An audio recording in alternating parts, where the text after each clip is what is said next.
Baik, bismillahirrahmanirrahim. Assalamualaikum warahmatullahi wabarakatuh. Apa kabar Ibu-Ibu? Sehat? Alhamdulillah. Bahagia nggak hari ini? Bahagia, insya Allah. Meningkat nggak imannya hari ini? Meningkat, insya Allah.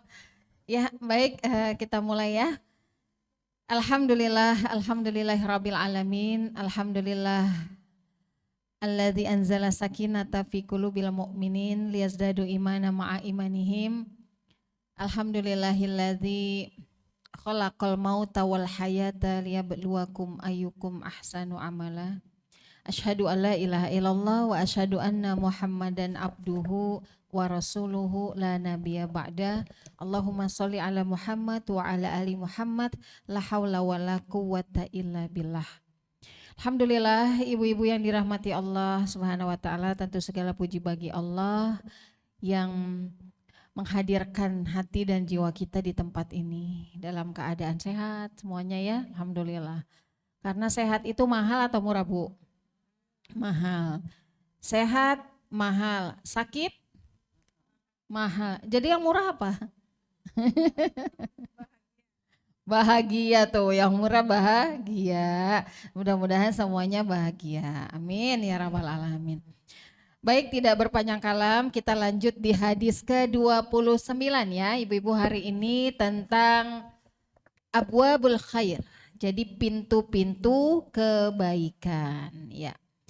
Hadisnya cukup panjang, Masya Allah ya, bicara tentang ternyata orang mau masuk surga itu nggak cukup dengan ibadah, tapi dia harus menjaga hati, dia harus memperbanyak amal soleh, ya dia harus menjaga lisannya, Masya Allah.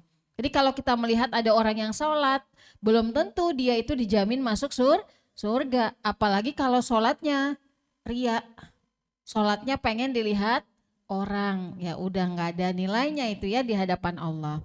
Baik, kita baca hadisnya. Yang punya hadis bukunya silakan, yang nggak punya ada handphone bisa di download atau cari di handphone ya, itu nanti bisa keluar. An Mu'adz bin Jabal radhiyallahu anhu qala. Ya, jadi di sini ada Mu'adz bin Jabal, ibu-ibu sekalian, berkata kepada Rasulullah, ya Rasulullah, akhbirni bi amalin, infoin ke saya, kabarin ke saya, kasih tahu saya wahai Rasulullah, ya, bi amalin, satu amal, yudakhiluni al jannah, yang bisa masukin saya ke dalam surga, ya, wa yuba iduni aninar, dan menjauhkan saya dari api neraka. Nah ini siapa Mu'adz? Ada yang pernah tahu Mu'adz bin Jabal? Jadi Mu'adz bin Jabal ini beliau salah satu sahabatnya Rasulullah Sallallahu Alaihi Wasallam yang masuk Islam dalam usia sangat muda, yaitu 18 tahun masuk Islamnya. Kemudian Mu'adz terkenal sebagai ahlul Quran, ibu-ibu sekalian. Ya, faqih, ilmunya tinggi tapi dia tawadhu, nggak sombong. Itu Mu'adz bin Jabal.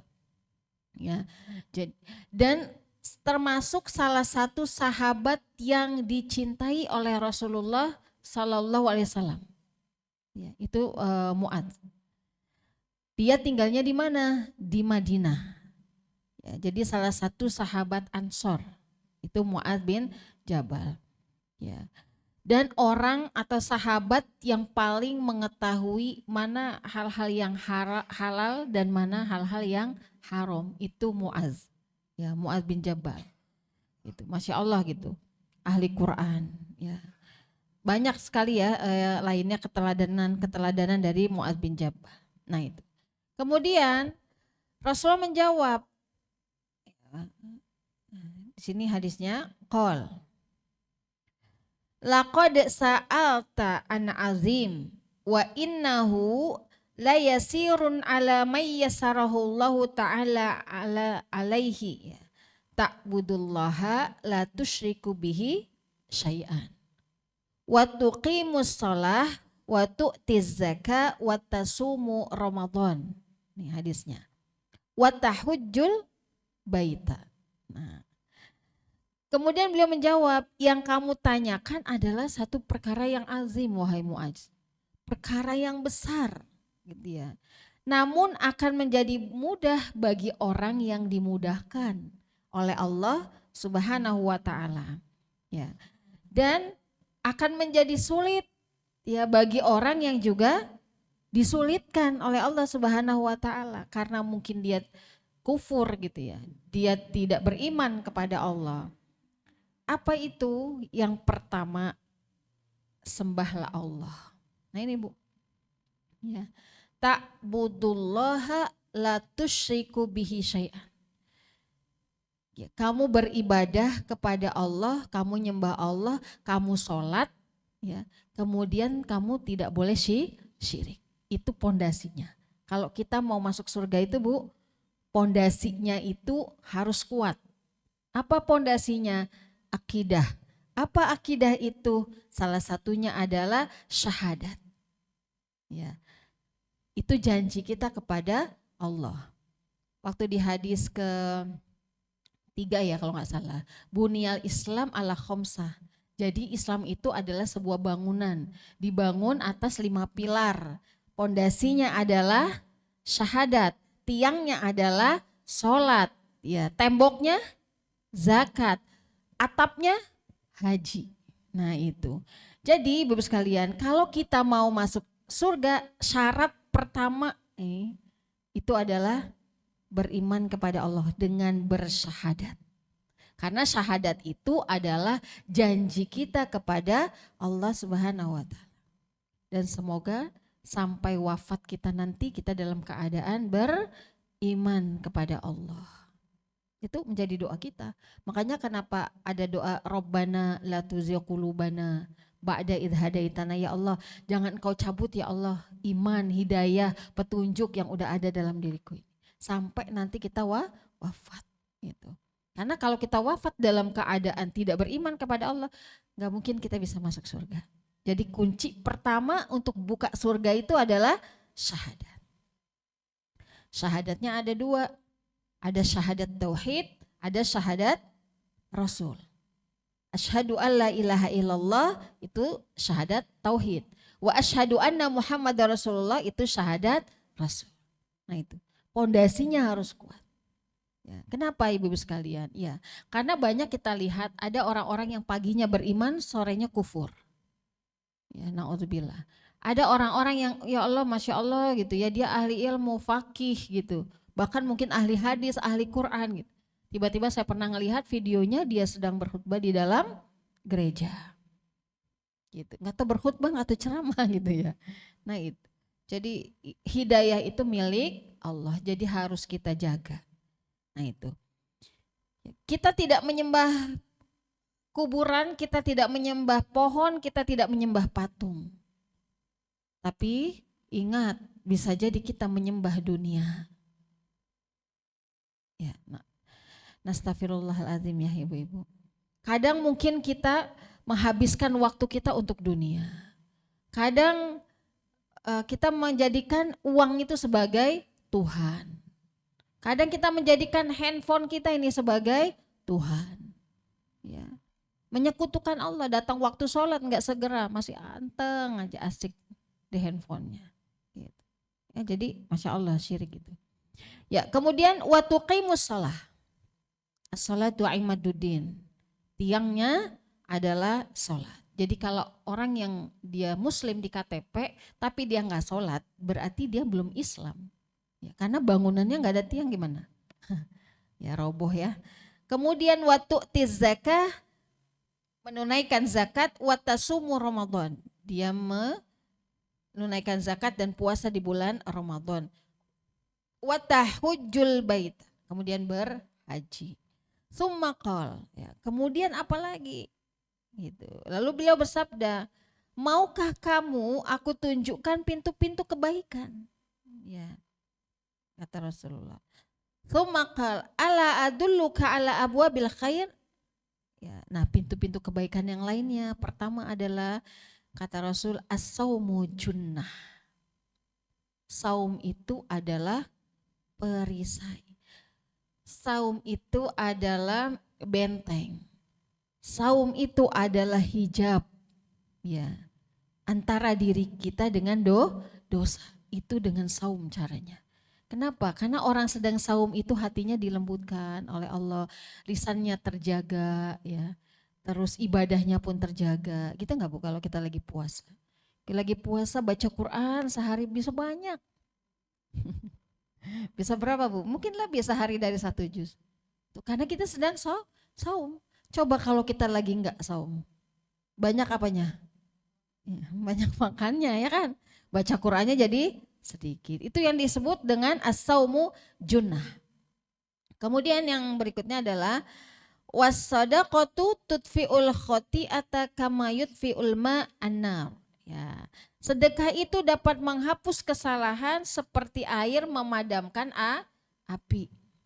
Ya. Kita lanjut aja. Dan yang berikutnya sholat malam. Ya, sholat malam. Wasolatur rojuli fi jawfil lail. Summa tala tatajafa junubuhum anil madaji'. Jadi kalau mau masuk surga tambahannya adalah rajin sholat tahajud. Ya. Wasolatur rojuli fi jawfil lail. Ya. Jadi sholatnya seseorang di penghujung malam atau di sepertiga malam, ya. Kenapa? Tatajafa junubuhum anil madoji. Dia jauhkan lambungnya itu dari tempat tidur. Karena sibuk untuk sholat tahajud. Minimal 2 rakaat ya ibu-ibu ya. Kemudian kita lanjutkan. Hatta balag ya'malun summa qal ala ukhbiruka bi ra'sil amri wa amudihi wa zirwati sanami. Qultu bala ya Rasulullah. Qala ra'sul amril Islam wa amuduhu as-shalah wa zirwatu sanamihi al-jihad. Summa qala ala ukhbiruka bimila kizalika kulli fakultu bala ya Rasulullah, ya, dan seterusnya. Saya baca terjemahnya aja.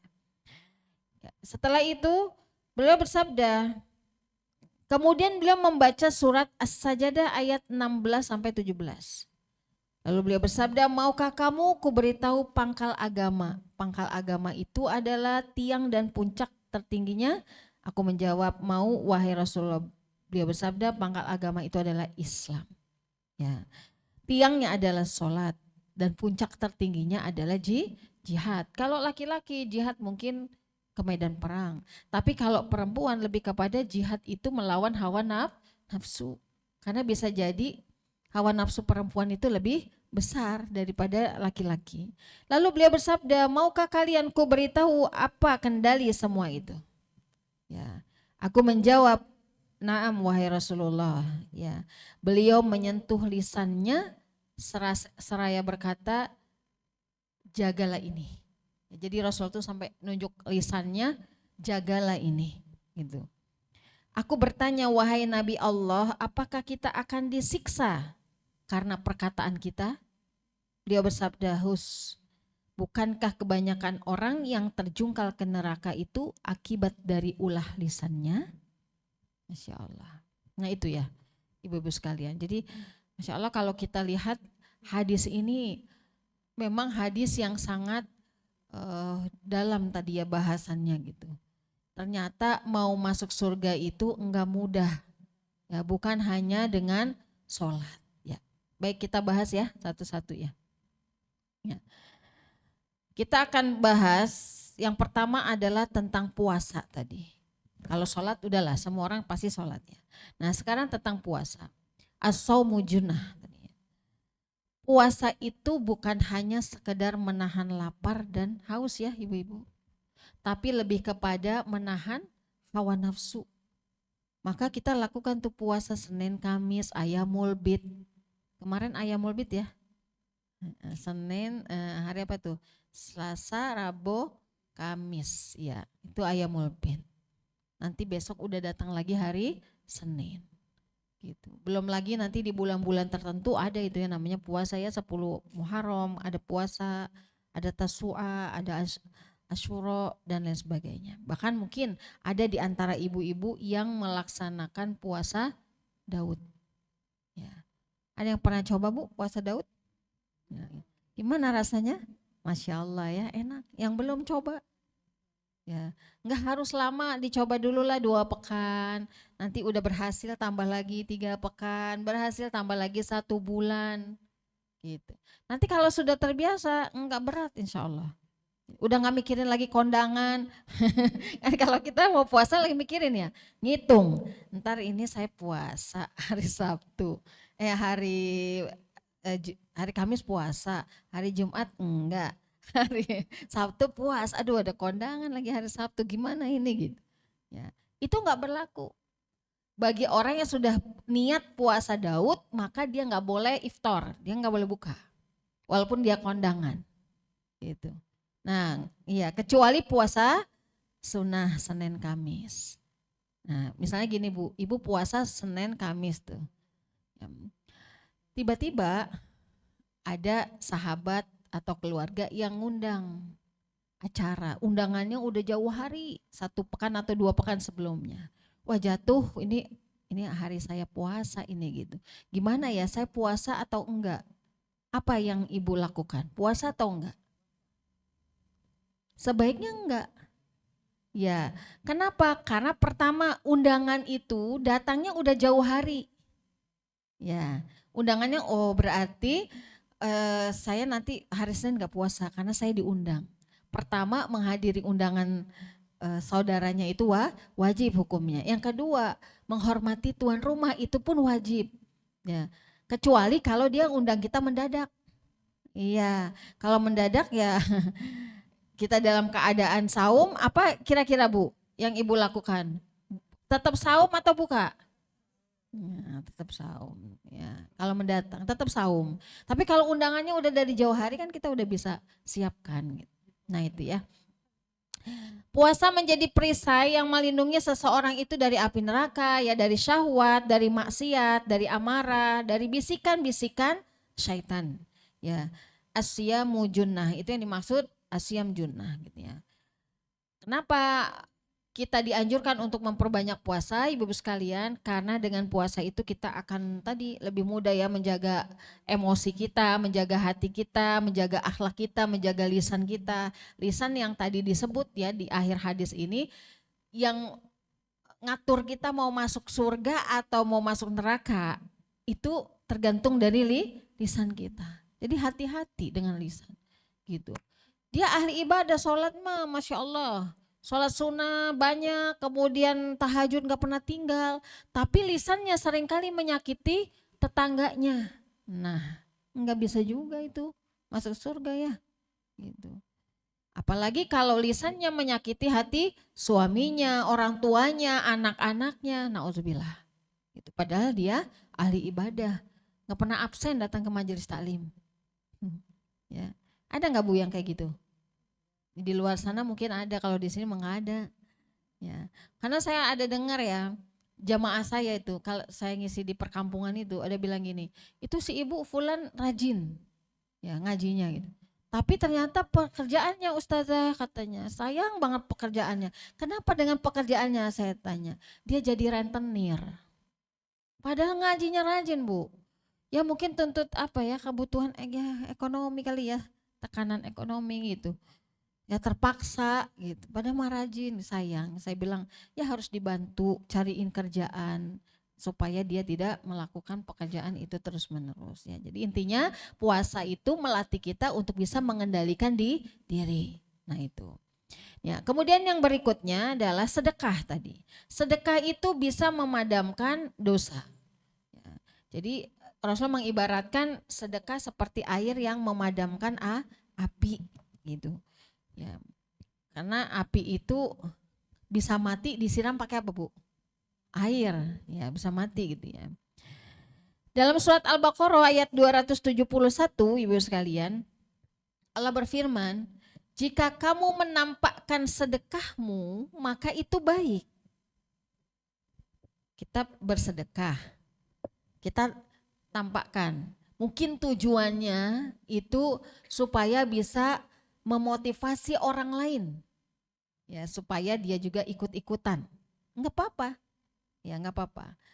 Tetapi jika kamu menyembunyikannya dan memberikannya kepada orang-orang fakir, maka itu lebih baik.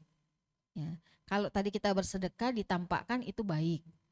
Ya, tapi kalau kita sembunyikan dan kita berikan kepada orang-orang yang fakir, maka itu lebih baik. Maka itu lebih baik bagimu dan Allah akan menghapus sebagian kesalahanmu. Jadi Bu, kalau kita sedekah itu sambil kita niatin, Bismillah ya Allah, semoga sedekah ini bisa menggugurkan dosa-dosa saya. Karena kita nggak pernah tahu dosa kita pasti yang jelas lebih banyak gitu. Walaupun sedekahnya sedekah subuh gitu ya, 2000 ya. Innamal a'malu binniyat. Ya, kita bilang gitu ke Allah, ya Allah semoga sedekah saya bisa menggugurkan dosa-dosa saya. Surat Al-Baqarah 271. Nah itu. Ya. Karena ibu-ibu sekalian, sedekah itu tidak harus berupa uang. Senyum. Coba tadi pagi yang bangun tidur udah senyum. Untuk pasangan siapa yang masih punya pasangan? Yang udah senyum buat anak-anak. Ya. Kan saya pernah sampaikan di mana ya. Jadi kita tuh kalau bangun tidur Bu, kan kita baca doa tuh. Alhamdulillahilladzi ahyana ba'da ma amatana wa ilaihi nusyur. Setelah itu ngapain? Doain diri kita. Bacain Al-Fatihah, ya Allah alhamdulillah kamu udah kuat ya. Kamu sabar gitu. Kamu kuat, terus kamu apa? Kamu sehat, alhamdulillah. Terima kasih ya Allah, bacain Al-Fatihah untuk diri kita sendiri. Nah itu. Ya, sebelum kita mendoakan orang lain, sayangi diri kita gitu. Caranya dengan apa? Kita bacain Al-Fatihah untuk supaya semoga kamu sehat terus ya wahai jiwaku gitu ya. Sehat terus supaya bisa ibadah, bisa beramal soleh, bisa dakwah dan seterusnya. Nah, baca tuh Al-Fatihah. Baru dah setelah itu mau doa-doa yang apa juga boleh gitu ya. Pertama kali diri kita dulu Bu. Ya. Ini banyak diamalkan oleh para ulama tuh begitu. Jadi mendoakan dirinya sendiri. Bacain Al-Fatihah. Ya. Al-Fatihah itu cuma 7 ayat tapi dahsyat keutamaannya. Dia menjadi wasilah tersambungnya doa-doa kita dengan Allah Subhanahu wa taala. Ya. Nah itu. Ya, jadi senyum, kemudian memberi makan, nolongin orang, mengajarkan ilmu, itu juga bagian dari sedekah. Bahkan kita berkata baik, itu juga bagian dari sedekah. Kita bisa menahan lisan kita, itu bagian dari sedekah. Nah, gitu ya. Jadi jangan berpikir bahwa sedekah itu harus ada uang. Jangan. Ya. Itu. Kemudian mungkin bagi ibu-ibu yang bekerja gitu ya, bahwa ketika kita membantu suami kita dalam mencari nafkah atau memenuhi kebutuhan keluarga, itu pun sedekah. Dan sedekahnya seorang istri kepada suaminya atau kepada keluarganya, itu pahala nggak ada tandingnya Bu. Insya Allah. Syaratnya satu, ikhlas. Itu yang susah. Ya, syaratnya satu, ikhlas. Tanda ikhlas itu nggak bilang capek, nggak ngeluh. Kan hadisnya gini ya, barang siapa yang merasa lelah di siang hari, ya, merasa kelelahan di siang hari, capek gitu. Kemudian di malam hari dia masih merasa kelelahannya dan dia mengikhlaskan dirinya, maka berguguranlah dosa-dosanya. Ikhlas itu nggak ngeluh, nggak bilang capek. Terus apa lagi? Dinikmati, ikhlas itu dinikmati, alhamdulillah. Ya, alhamdulillah masih bisa bantuin suami, masih bisa sedekah sama keluarga gitu. Mungkin ibu-ibu kita yang sudah berkecukupan, kadang-kala kan kita suka jalan tuh bareng sama keluarga, mungkin kakak beradik gitu, jalan ketemu gitu. Siapa yang bayarin? Saya dulu. Kita yang pertama kali tunjuk tangan. Misalnya gini ya, kalau saya nih lagi kumpul tuh kakak beradik, adik saya tuh ada 4 Bu. Saya anak pertama, perempuan sendiri. Adik saya semuanya laki-laki, 4. Ya, iya perempuan sendiri, cantik sendiri katanya. Nah gitu. Jadi kalau kami lagi ada acara, yuk kita makan bersama yuk gitu. Ya, itu berlomba-lomba yang ke kasir duluan, gitu kan. Sampai itu tukang, sampai kasirnya bingung, bingung gitu. Ini mana yang mau bayarin gitu. Ya, kan kadang-kadang saya pengennya duluan gitu ya. Nah kadang-kadang adik saya itu dia pintar, bilangnya mau ke toilet, ya kan. Taunya, nah dia sudah ke kasir bayarin duluan gitu. Jadi fastabikul khairat. Bersedekah untuk keluarga, pahalanya juga dahsyat. Kenapa? Karena perintahnya zawil kurba dulu, kaum kerabat dulu yang paling terdekat. Gitu. Jadi ibu-ibu gitu kalau lagi ada acara keluarga berlomba-lomba lah gitu. Saya dulu yang bayar, saya dulu gitu. Nah, itu ya. Itu bagian dari sedekah kita untuk keluarga. Ya, itu. Baik. Yang ketiga tadi sholat malam. Ya, sholat malam. Ya, qiyamul lail. Ini adalah amalan orang-orang bertakwa. Ibu-ibu. Ya, jadi Rasulullah menyebut sholat malam itu sebagai salah satu pintu terbesar menuju kebaikan. Mau naik jabatan, ya kencengin sholat malamnya. Ya. Mau dimudahkan urusannya, tambahin sholat malamnya. Anaknya mau sukses, mau jadi anak soleh soleha, cucunya mau jadi penghafal Quran gitu ya. Ya kitanya harus kuat tahajudnya. Gitu. Minimal 2 rakaat. Maksimalnya berapa Bu? 8. Ya, dengan catatan witir sudah di isya. Ya. Afdalus sholah ba'dal faridoh sholatul lail. Jadi seutama-utama sholat setelah sholat wajib itu adalah sholat malam. Bangun di malam hari itu nikmat. Coba kita buka surat Al-Muzammil. Ibu-ibu. Ya, surat Al-Muzammil itu adalah surat ke-73. Ya. Allah Subhanahu wa taala berfirman, "Ya ayyuhal muzammil." Walau ini diturunkan kepada Rasulullah SAW, tapi hukumnya berlaku untuk kita semuanya. Wahai orang yang berselimut, wahai orang yang lagi tidur, wahai orang yang lagi nyenyak ngorok misalnya gitu ya. Kumil laila illa qalila. Bangun. Ya. Bangun kumil lail, bangun di waktu malam. Illa qalila, walaupun sedikit sekali. Ya. Ngantuk cuma 2 rakaat enggak apa-apa. Ya. Nisfahu awing kusminhu qalila. Bangunnya tengah malam jam 12 ya. Awing kusminhu qalila atau lebih kurang dari itu ya, atau mau di sepertiga malam. Itu saat yang paling bagus, utama ya. Jadi bangun, boleh misalnya ibu udah tidur dulu jam 12 kebangun boleh. Misalnya ada yang habis sholat isya tidur, nanti jam 11 bangun, boleh tahajud. Ya. Bangun jam 1 boleh. Syaratnya tidur. Boleh enggak kalau enggak tidur? Abu Bakar pernah gitu. Karena beliau sudah terbiasa ya melakukan sholat malam, satu saat dalam kondisi pulang sampai di rumah lelah capek, akhirnya Abu Bakar saya mau sholat lail dulu gitu, karena khawatir nanti saya tidak bangun di waktu malam gitu.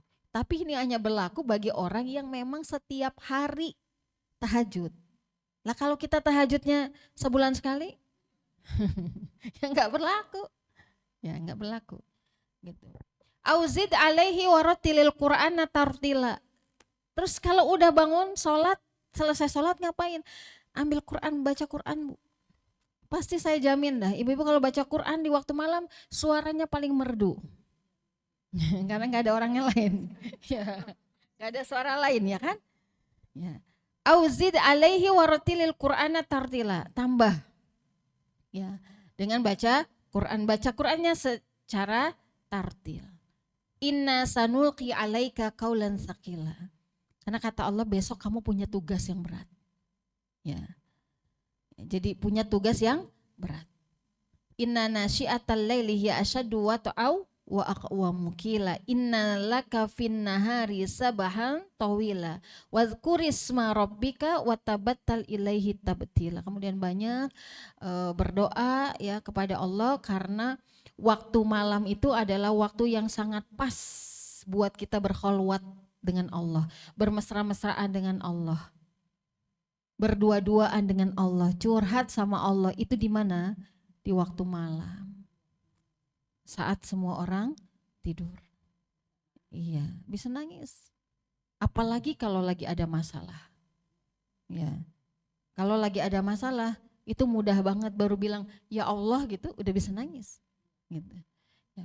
Nah, saya tambahkan satu hadis lain ya ibu-ibu. Jadi ada 3 syarat kita masuk surga itu. Yang pertama adalah silaturahim. Ya, silaturahim. Itu juga bisa. Ya. Yang kedua, it'amut ta'am. Memberi makan orang yang lapar. Ya. Yang ketiga, sholatul lail wan nas namun. Ya, sholat malam sementara orang-orang lain sedang tidur. Ya. Maka kita akan dakhalal jannah. Maka kita akan masuk surga. Nah itu. Amin. Jadi kembali lagi kepada tadi sholat tahajud. Dan saya pernah sampaikan juga ya di dalam surat Az-Zariyat, kalau nggak salah ayat 15, dibuka deh Ibu. Surat Az-Zariyat. Surat berapa? Surat Az-Zariyat. Surat 51. Nah, ayatnya 15. Ini tentang ciri-ciri orang yang bisa masuk ke dalam surganya Allah. Ya. Allah Subhanahu wa taala berfirman, ayat 15 ya, 15 sampai 19. Kalau kita mau masuk taman surga. Innal muttaqina fi jannatin wa uyun. Sungguhnya orang-orang bertakwa itu mereka berada di taman-taman surga yang di bawahnya mengalir uyun, mata-mata air. Akhirina ma atahum rabbuhum. Kalau dia sudah ada di dalamnya maka Allah yang memberikan apa yang mereka mau. Masya Allah ya. Akhirina ma atahum rabbuhum. Jadi yang ngasih ke kita itu, yang melayani kita itu siapa Bu? Rob kita. Masya Allah. Innahum kanu qabla dzalika muhsinin. Siapa sih orang yang spesial kayak gitu? Sampai bisa masuk taman surga Allah. Ya, dilayanin sama Allah. Ya, diberikan mau buah Allah kasih, mau minum Allah kasih. Itu dari kata akhirina ma atahum rabbuhum. Pertama, syaratnya innahum kanu qabla dzalika muhsinin. Yang bisa masuk taman surga adalah orang-orang muhsinin. Orang-orang muhsin, orang-orang yang senang berbuat baik. Ya. Nah itu. Kemudian 17 ya. Kanu qalilan minal laili ma yahjaun. Iya. Sedikit tidur di waktu malam karena apa tadi? Sholat tahajud. Tahajudnya nikmat. Berlama-lama. Ya. 8 rakaat. 1 rakaatnya 2,5 lembar. Masya Allah. Pekan yang lalu ibu-ibu, hari Jumat, Sabtu, Ahad, ya, saya habis selesai mengikuti acara Mukhoyam Quran. Ya. Selama 3 hari kita tilawahnya 5 juz, targetnya itu.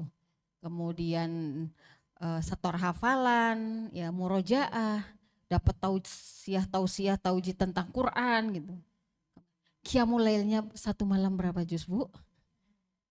Malam pertama itu 2 juz. Saya udah hitungin, oh berarti 1 rakaatnya itu 2,5 lembar. Malam kedua nambah lagi 3 juz. Masya Allah. Jadi kalau karena udah lama ya kan kita berdiri lama ya. Begitu Allahu Akbar ruku tuh ya. Masya Allah nikmatnya rasanya gitu. Tapi nggak ada orang yang ngeluh. Nggak ada yang bilang capek. Nggak ada yang bilang pegel. Ketika ditanya apa yang dirasakan? Nikmat. Jadi Masya Allah itu harus dilatih. Ya. Sholatnya dari jam 1 malam sampai jam 4. Lama ya. Gitu. Nah, iya. Gitu. Ya. Itu saya ikut agenda itu tahunan. Ya saya sama Ustazah Hani juga ikut. Kemudian di Kabupaten Tangerang, Ustazah Unggul ikut kemarin. Ya. Itu, Masya Allah. Kalau kita sudah nikmat Bu dengan qiyamul lail itu kan qalilan minal laili ma yahjaun. Kita udah nggak perlu banyak waktu tidur di malam hari. Karena lebih nikmat kita bangun gitu, sholat gitu. Sholatnya berjamaah. Ya, sholat tahajudnya berjamaah. Ada 420 pesertanya. 420 orang. Sebanten. Sebanten aja. Kalau bulan Januari saya ikut yang nasional, nah itu se-Indonesia. Kalau itu Masya Allah, satu malamnya 5 juz. Itu lebih berat yang tingkat nasional karena seluruh Indonesia pesertanya. Kalau kemarin cuma Banten aja. Gitu ya ibu-ibu. Tapi nggak pernah, nggak mau ikut lagi lah capek gitu enggak. Justru malah nunggu-nunggu gitu. Kapan ya MKN tahun depan tanggal berapa ya gitu. Karena kenikmatan Quran, karena magnetnya Quran tuh luar biasa ya. Ya kanu qalilan minal laili ma yahjaun, kemudian wabil ashari hum yastaghfirun. Nah, setelah sholat malam dia istighfar di waktu sahur. Makanya istighfar kita minimal banget itu. Habis sholat tahajud itu 100 kali. Ya, lebih dari itu ahsan. Mungkin ada yang 1.500 lah ya, mungkin dari 500 atau 100 dulu deh mulainya. 100, ibu udah terbiasa tambahin lagi 200, terus 500 ya sampai semampunya. Gitu. Sampai kita itu hati kita benar-benar ngerasain dekat gitu sama Allah. Ya. Tapi kalau cuma istighfar 3 kali mah nggak ada rasanya ya. Mari kita tutup majelis dengan baca istighfar 3 kali. Nah itu. Saya kurang setuju itu istighfarnya 3 kali. Ya sebanyak-banyaknya. Ya. Itu syaratnya. Orang baik, ahli tahajud, ahli istighfar, yang terakhir wafi amwalihim haqqul lisaili wal mahrum, dermawan. Nah, itu syarat kalau mau masuk taman surga. Sama satu lagi ada hadis, ana wakafilul yatim kahataini fil jannah. Kata Rasulullah, saya dan orang-orang yang peduli dengan anak yatim kahataini seperti jari tengah dan jari telunjuk ini nanti di dalam surga. Berarti satu kafling dengan Rasulullah Sallallahu Alaihi Wasallam. Ya, Masya Allah. Nah itu ibu-ibu sekalian. Nah, jadi pelajaran besar ya sekali lagi dari hadis ini saya simpulkan ya ibu-ibu, ternyata mau masuk surga tidak cukup hanya dengan sholat, kita harus tambahin dengan amal-amal yang lain seperti tadi puasa, sedekah, sholat malam. Nah ini 3 pintu besar menuju surga ya. Nah yang terakhir adalah lisan. Nah, udah kita lakuin tuh semua itu. Yang tadi puasa, sholat, ya, sedekah. Tapi ternyata kita nggak pandai menjaga lisan kita, semuanya mahjub, semuanya ketutup. Nggak bisa masuk surga kita. Ya, makanya ya Allah semoga apa ya, Allah selalu ya jaga lisan kita. Dalam surat Qaf itu disebut, ma yalfizu min qaulin illa ladaihi raqibun atid. Ya jadi kita harus selalu merasa diawasi oleh malaikat yang tugasnya mencatat kanan dan kiri ini, raqib dan atid gitu. Ya. Kenapa? Karena lisan merupakan kunci keselamatan seorang muslim. Kamu mau selamat tergantung dari lisanmu, bukan dari sholatmu, bukan dari sedekahmu, bukan. Tapi tergantung dari lisan kita gitu. Rasulullah Sallallahu Alaihi Wasallam berkata ya kepada Muaz tadi bin Jabal radhiyallahu anhu, beliau bersabda, "Ala ukhbiruka bimila kidzalika kulli, wahai Muaz, maukah aku beritahukan kepadamu kunci yang bisa mengendalikan semua itu? Saum, sholat, tadi ya sedekah." Muaz menjawab, "Bala ya Rasulullah, tentu wahai Nabi Allah." Lalu Rasulullah memegang lisan beliau seraya bersabda, "Kuf alaika hadza." Jaga ini. Kuf alaika hadza. Jaga lisan ini. Kenapa? Karena lisan inilah yang membawa kamu ke surga, menyelamatkan kamu ke surga dan menyelamatkan kamu dari api neraka. Nah itu. Ya.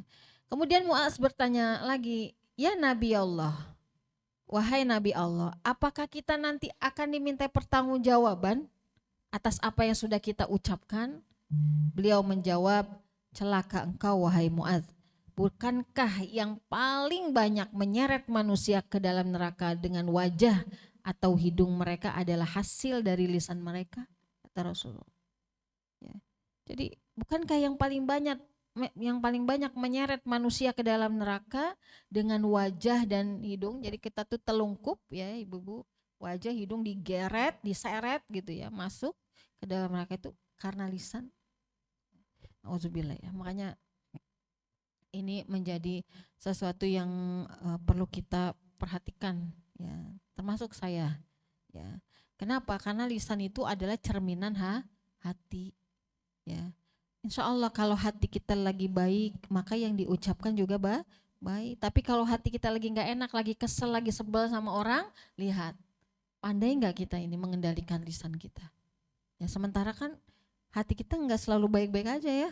Ada kalanya hati kita ini jengkel, kecewa, sebel gitu sama orang. Tapi disitulah ujian kita, ibu-ibu sekalian. Ya, surat Qaf tadi ayat 18, "Ma yalfidzu min qaulin illa ladaihi raqibun atid." Tiada satu kata pun yang diucapkan oleh manusia melainkan ada malaikat yang selalu mencatat di sisinya. Jadi nggak usah mikirin berarti malaikat raqib itu banyak dong ya, sebanyak jumlah orang gitu. Enggak. Raqib dan atid itu tugas ya, tugasnya gitu. Jadi malaikat yang ditugaskan oleh Allah untuk catat yang baik itu adalah raqib. Raqib itu asal katanya pengintai, ibu-ibu. Jadi kita kalau kita suka lihat di lapas itu kan ada menara tinggi ya. Di situ kan ada sipirnya kan, yang bisa ngeliatin orang satu lapas itu. Nah itu namanya raqib. Jadi kita ini nggak bisa, raqib itu CCTV lah gitu. Jadi kita nggak bisa menghindar dari malaikat raqib. Begitu juga atid, ya, pengintai juga, tapi dia ngeliatin yang buruk-buruk gitu, yang jelek-jelek. Nah, sementara ibu-ibu sekalian, potensi lisan kita berbuat dosa itu banyak. Dengan apa? Ghibah, namimah, fitnah, dusta, menghina, mencela, mencaci maki, ya Allah. Banyak banget ya. Mengolok-olok, kemudian menyebarkan isu-isu yang hoax gitu ya, terus mengkambing hitamkan orang. Nah itu berkata kasar pada pasangan, orang tua, anak juga, dan seterusnya ya. Ya menyinggung, menyakiti hati orang. Kayaknya saya ngomong biasa-biasa aja ya, tapi kenapa tersinggung ya dia? Oh mungkin dia lagi sensi, mungkin dia lagi punya masalah, udah maafin lah gitu. Dia wah dia nggak mungkin minta maaf sama saya yang minta maaf. Jadi jangan gengsi kita untuk meminta maaf pada orang lain, karena sesungguhnya yang mulia dari keduanya ini, orang yang minta maaf dan memberi maaf, siapa yang lebih mulia, Bu? Yang pertama meminta maaf itu lebih mulia ya. Hadisnya, "Mangkana yu'minu billah wal yaumil akhir falyakul khairan au liyasmut." Barang siapa beriman kepada Allah dan hari akhir, maka ucapkan kata yang baik. Kalau nggak bisa, diam. Jadi kalau mau ngeluarin kata-kata itu harus dipikir dulu. Gitu. Kan ada ya orang yang, mohon maaf, tipenya itu ceplas-ceplos. Ya, ada juga orang yang kasratul kalam. Apa itu kasratul kalam, Bu? Banyak bicara. Ya. Kalau bicara itu 1 jam, ya kalau lagi ngisi tausiah juga banyak bicara kan. Iya. Ya, dia banyak bicara, entah lewat WhatsApp, entah lewat telepon gitu. Hati-hati tuh kalau ada orang yang kalau bicara terlalu lama atau terlalu banyak. Kadang-kadang nanti ngalor ngidul, nggak jelas. Akhirnya ujung-ujung ngomongin orang. Nah, itu hati-hati. Ya, jadi diam itu lebih baik daripada menyakiti hati orang. Ya itu, ya ibu-ibu, masya Allah. Ini nasihat buat saya. Kesimpulannya apa? Yang pertama, yang kita tanya ya pada diri kita, yang kita renungin. Apakah sholat sudah menjadi prioritas? Nah itu nanti ibu-ibu jawab sendiri, tulis saja. Apakah sholat, ya wajib lah tentunya ya, sudah menjadi prioritas ya dalam hidup kita? Kalau sudah, alhamdulillah, bersyukur pada Allah. Kalau belum, istighfar, kemudian ya dimulai dengan yang baik, dengan on time gitu. Yang kedua, apakah kita sudah mempunyai 3 amalan tadi dan melaksanakannya? Apa 3 amalan tadi? Puasa,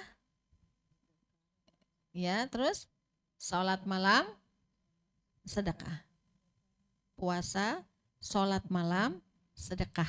Ya, gitu. Yang ketiga, yang perlu kita jawab, seberapa sering lisan kita ini digunakan untuk berzikir dibanding membicarakan orang lain? Banyakan mana nih? Banyak zikirnya atau banyak ngomongin orangnya gitu? Ya, ya, insya Allah. Dan yang terakhir, ya, apakah lisan kita ya, sudah membuat orang lain merasa nyaman atau justru banyak melukai hati orang lain? Ya. Apakah lisan kita ya, sudah membuat orang lain itu nyaman atau seringkali melukai hati orang lain? Nah ini ibu sekalian pertanyaan yang nanti malam ya sebelum tidur kita tanya sama diri kita sendiri, atau sekarang juga bisa kita tanya ya sama diri kita sendiri. Kalau sudah terpenuhi berarti alhamdulillah. Kalau belum terpenuhi dan kita masih jauh ya, banyak banget nih dosa saya masih nggak bisa jaga lisan ya. Kalau dekat sama orang nggak nyaman sama saya karena lisan saya, karena banyak bicara dan lain sebagainya, maka bertaubatlah ya, dengan memperbanyak istighfar. Setelah itu mulai dengan pekerjaan yang atau amal-amal yang baik tadi. Nah ini ibu-ibu sekalian yang bisa saya sampaikan ya dari kajian hadis ke-29 ini. Jadi Masya Allah, kesimpulannya adalah masuk surga itu bukan hanya sholat, tapi harus ya diiringi oleh amalan-amalan solih yang lainnya. Ya, harus diiringi oleh kebaikan-kebaikan lainnya. Makanya pintu-pintu kebaikan itu banyak. Ya. Dan pintu kebaikan itu adalah rahmat ya dari Allah Subhanahu Wa Taala. Allah akan buka pintu itu kepada orang-orang yang Allah kehendaki. Dan Allah tutup pintu itu dari hatinya orang-orang yang ya juga Allah kehendaki. Nah dia kufur, ya, entah dia murtad, ya, entah dia munafik, itu Allah tutup tuh pintu-pintu kebaikan bagi orang-orang seperti itu. Ya, maka ibu sekalian bersyukurlah kita kepada Allah karena hari ini hidayah itu masih ada dalam diri kita. Kita masih suka, masih senang ya datang ke pengajian. Ya, kenapa? Karena salah satu cara Allah menginginkan hambanya itu jadi orang baik difakihkan dalam urusan agamanya, dalam ilmu agamanya. Mayuridillahu bihi khairan falyufaqihu fiddin. Jadi kalau ada seorang hamba yang Allah ingin tinggikan derajatnya, yang Allah ingin perbaiki kualitas hidupnya, gitu ya. Yufaqihu fiddin. Maka pertama kali adalah Allah fakihkan dia terhadap agamanya. Allah berikan dia ilmu atau pemahaman yang benar terhadap agamanya. Lewat mana? Salah satu pintunya adalah thalabul ilmi, majelis ilmu. Alhamdulillah. Semoga kita semua yang hadir di tempat ini termasuk orang-orang yang dipilih oleh Allah ya untuk selalu mendapatkan penjagaan ya dari Allah Subhanahu wa taala. Dipilih oleh Allah untuk menjadi hamba-hamba yang terus-menerus diturunkan rahmat dan berkahnya. Semoga hidup kita selamat dunia akhirat. Amin ya rabbal alamin. Baik, Ibu-ibu ada pertanyaan? Silakan. Ya. Assalamualaikum Ustazah. Oh ya udah. Ibu Lina tanya ya Ustazah. Orang kaya, apa bedanya dengan orang kaya hati? Orang kaya, apa bedanya dengan orang kaya hati? Terima kasih.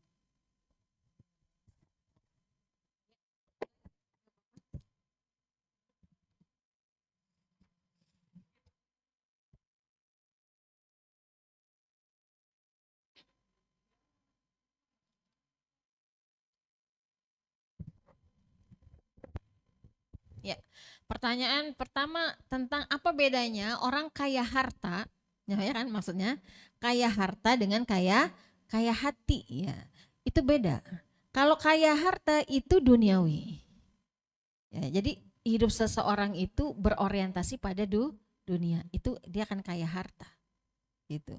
Tapi kalau orang yang kaya hatinya gitu ya, berarti orang ini punya orientasi hidup akhirat gitu. Kalau kita punya hidup kita berorientasi pada akhirat, ya ibu-ibu sekalian, maka kita terus beramal untuk kehidupan akhirat kita. Itu kita kaya hati. Makanya kayak gini, orang baca surat Al-Waqiah. Baca surat Al-Waqiah supaya jadi orang kaya. Pertanyaannya kaya harta atau kaya hati? Saya udah baca surat Al-Waqiah, tapi kok saya nggak kaya-kaya. Orang baca surat Al-Waqiah itu supaya dia punya kaya hatinya gitu ya. Dekat ya hatinya gitu. Nah itu orang kaya hati tuh. Ya, jadi dia berorientasi apapun yang dia lakukan untuk akhirat, untuk Allah. Nah itu kaya hati. Tapi kalau orang yang kaya harta belum tentu. Bisa jadi dia cuma di dunia aja nih. Ya, nggak nyampe akhirat. Karena tadi orientasi hidupnya cuma sampai dunia. Nah, konsepnya adalah dunia di tangan, akhirat di hati. Nah itu ya Bu Lina. Jadi kalau kaya hati panjang sampai akhirat. Tapi kalau kaya harta sudah wafat udah berhenti. Iya gitu.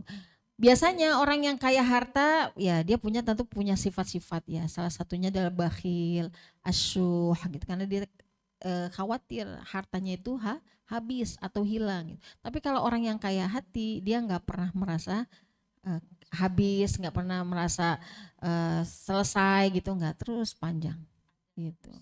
Ada terus gitu. Biasanya orang yang kaya hati hidupnya lebih berkah. Ya, kalau cuman kaya harta belum tentu berkah. Ya enggak, Bu? Punya penghasilan nih, suami 10 juta misalnya. Gitu. Tapi 2 minggu habis. Tapi ada orang yang punya penghasilan cuman 2 juta, 1 bulan cukup. Masya Allah, berarti itu berkah. Ya, dihitung pakai kalkulator dunia nggak bisa, nggak masuk, minus. Ya, tapi Allah Maha Kaya. Dalam perjalanan hidupnya Masya Allah, bantuan-bantuan rezekinya Allah itu min haitsu la yahtasib. Minimal dia punya ketenangan hati gitu. Ya, sehingga mudah berpikir baik ya. Gitu. Itu ya, Mulina. Yang kedua tadi zikir apa sih yang bisa kita baca di setiap waktu? Ya, subhanallah walhamdulillah wala ilaha illallah Allahu akbar tamlaul mizan. Itu pahalanya memenuhi timbangan baina sama wal ard, antara langit dan bumi. Ya, jadi kalau pahala itu bisa mengisi ya dunia beserta isinya, subhanallah walhamdulillah wala ilaha illallah Allahu akbar, segitulah pahalanya sebumi. Atau bisa dengan istighfar. Ya, paling ringan sih istighfar. Itu kapan saja bisa dibaca. Ya. Ada lagi? Ya. Satu lagi.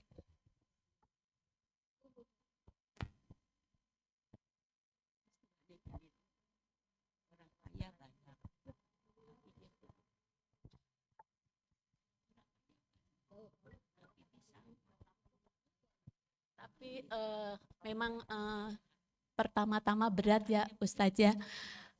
Saya nggak begitu bisa khusyuk dalam hati, mulut, dan perbuatan. Apalagi waktu saya masih bekerja, kadang-kadang jengkel sama pasien, jengkel sama karyawan gitu.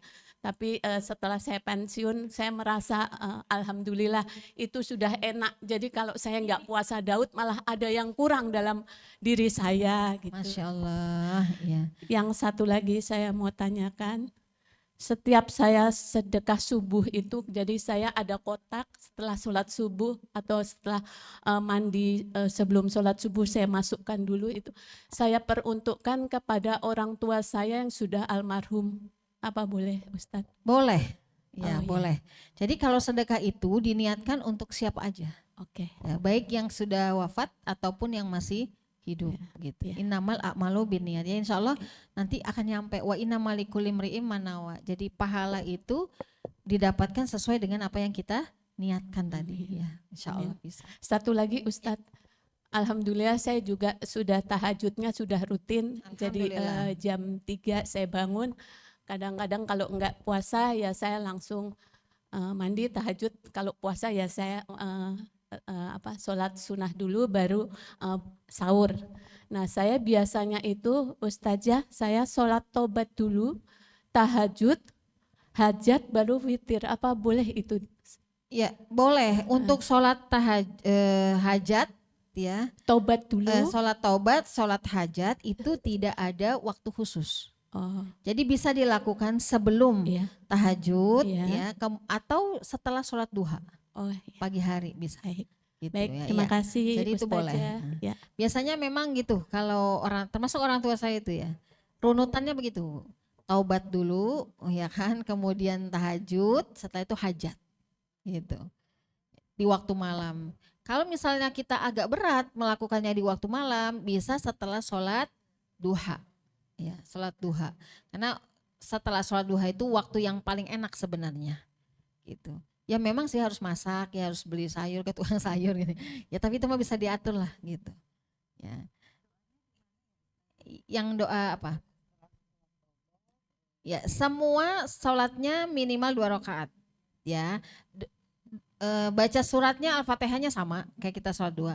Doanya itu ada doa khusus memang. Sholat taubat ada, sholat hajat ada, tahajud ada gitu. Tapi kalau kitanya nggak hafal, kan bisa lihat tuh kita pakai handphone doanya, ya. Nggak bisa juga pakai handphone, doa kita aja, pakai bahasanya kita, gitu.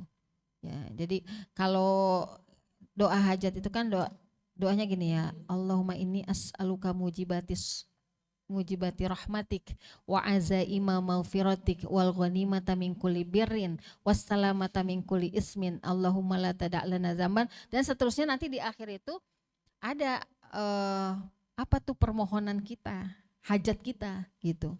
Ya kita sebut di situ. Itu kalau kita hafal doanya, sholat hajat ada, tahajud juga ada doanya, kemudian sholat taubat juga ada doanya.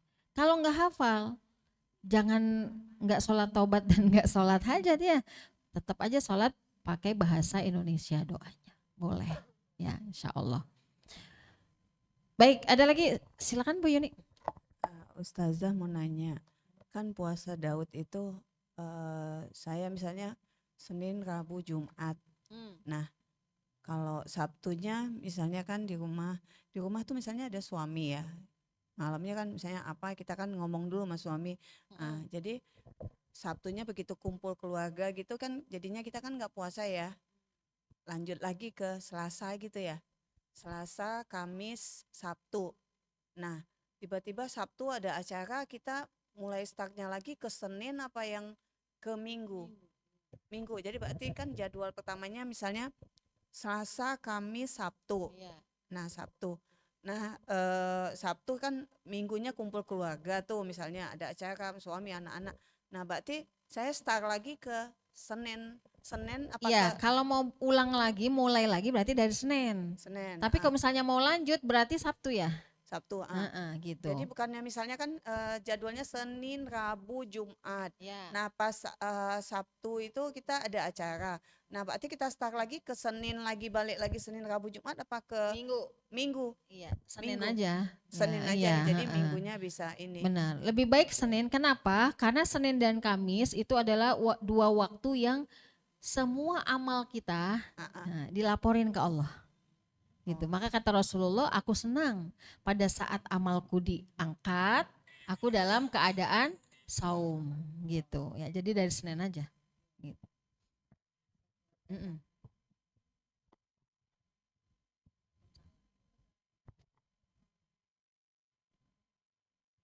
Ya, saum hari lahir nggak ada syariatnya. Itu hanya berlaku untuk Rasulullah Sallallahu Alaihi Wasallam aja. Oh, gitu. Ya, beliau yang boleh puasa karena memang Rasul itu puasa pada hari kelahirannya. Tapi untuk kita itu enggak ada kewajibannya. Gitu. Ya, sama juga dengan ini Bu, puasa-puasa karena hajat kita. Karena anak mau masuk kuliah, karena anak mau ujian, lagi ujian. Karena suami mau naik jabatan dan lain sebagainya, terus kita puasa. Niatnya diluruskan. Bukan niat karena anak mau ujian. Bukan niat karena suami mau naik jabatan kita puasa, bukan. Puasanya itu karena Allah, ya. Tapi kan biasanya gini, orang yang puasa itu doanya lebih dekat gitu dengan Allah, lebih mustajab gitu. Maka aku berpuasa.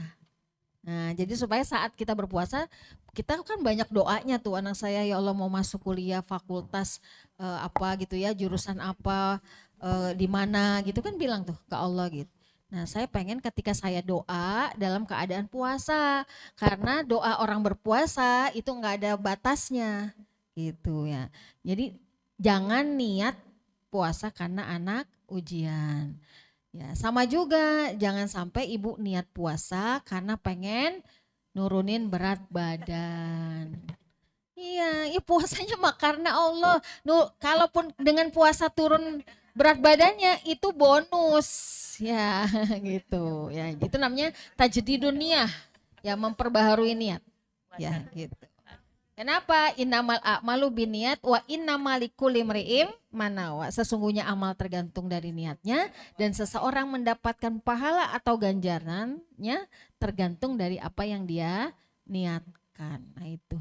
Di kitab ini juga bab pertama tentang niat gitu. Nah, jadi Masya Allah Ibu-Ibu. Jadi nggak ada dalil khusus ya untuk puasa di hari kelahiran. Ya, kecuali itu hanya untuk Rasulullah. Ya. Baik, Ibu cukup? Ya, kalau sudah tidak ada pertanyaan, mari kita tutup pertemuan kita.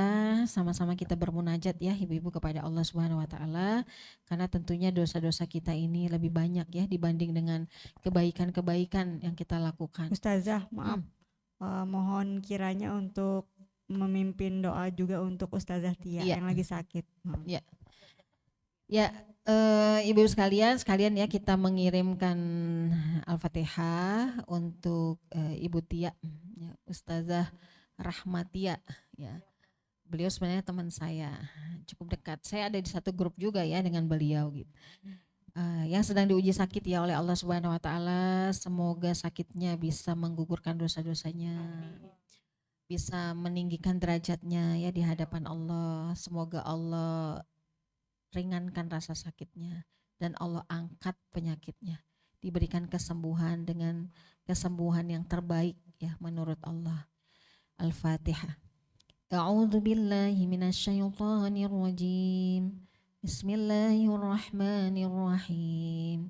الحمد لله رب العالمين الرحمن الرحيم مالك يوم الدين إياك نعبد وإياك نستعين اهدنا الصراط المستقيم صراط الذين أنعمت عليهم غير المغضوب عليهم ولا الضالين.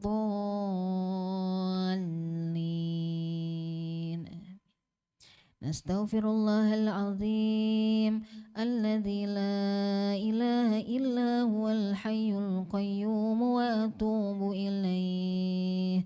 نستغفر الله العظيم الذي لا إله إلا هو الحي القيوم وأتوب إليه. نستغفر الله العظيم الذي لا إله إلا هو الحي القيوم وأتوب إليه. اللهم صل على سيدنا محمد وعلى آل سيدنا محمد. الحمد لله رب العالمين حمدا شاكرين حمدا ناعمين حمدا يوافي نعمه ويكافئ مزيده. يا ربنا لك الحمد كما ينبغي لجلال وجهك الكريم وعظيم سلطانك. اللهم اغفر للمسلمين والمسلمات والمؤمنين والمؤمنات الأحياء منهم والأموات برحمتك يا أرحم الراحمين. اللهم لا تدع لنا ذنبا إلا غفرته ولا هما إلا فرجته ولا دينا إلا قضيته ولا حاجة من حوائج الدنيا والآخرة إلا قضيتها يا أرحم الراحمين. ربنا لا تؤاخذنا إن نسينا أو أخطأنا ربنا ولا تحمل علينا إصرا كما حملته على الذين من قبلنا ربنا ولا تحملنا ما لا طاقة لنا به واعف عنا واغفر لنا وارحمنا أنت مولانا فانصرنا على القوم الكافرين.